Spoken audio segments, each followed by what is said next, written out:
प्रवक्ता ग्रंथ अध्याय 12 परोपकार में विवेक।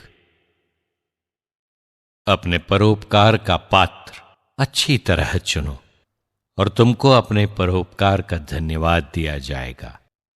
यदि तुम भक्त मनुष्य का उपकार करोगे, तुमको उससे यह सर्वोच्च प्रभु से पुरस्कार मिलेगा।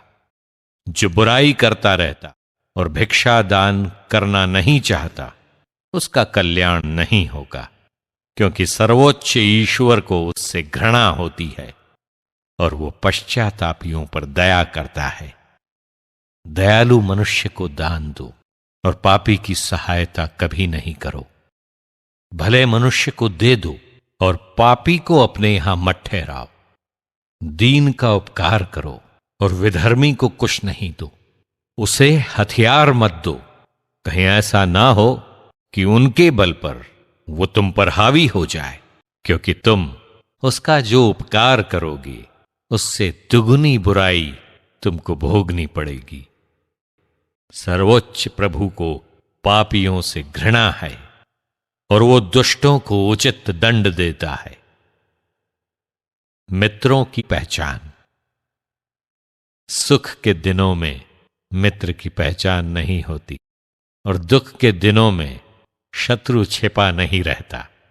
सुख के दिनों में मनुष्य के शत्रु भी उसके मित्र बनते हैं और दुख के दिनों में उसके मित्र भी अलग हो जाते हैं। अपने शत्रु पर कभी विश्वास मत करो। उसकी दुष्टता धातु पर जंग की तरह प्रकट होती है। यदि वो नम्र बनकर तुम्हारे सामने झुक जाए तो सतर्क होकर उससे सावधान रहो और उस मनुष्य के समान बनो जिसने दर्पण साफ किया, किंतु जो जानता है कि उस पर फिर जंग जम जाएगा।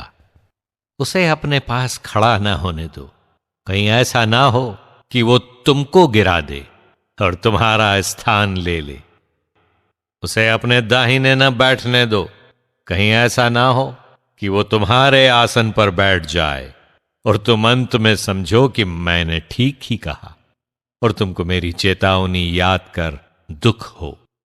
यदि सांप सपेरे को काटे तो उससे कौन सहानुभूति रखेगा, या उन लोगों से जो हिंसक जानवरों के निकट जाते हैं।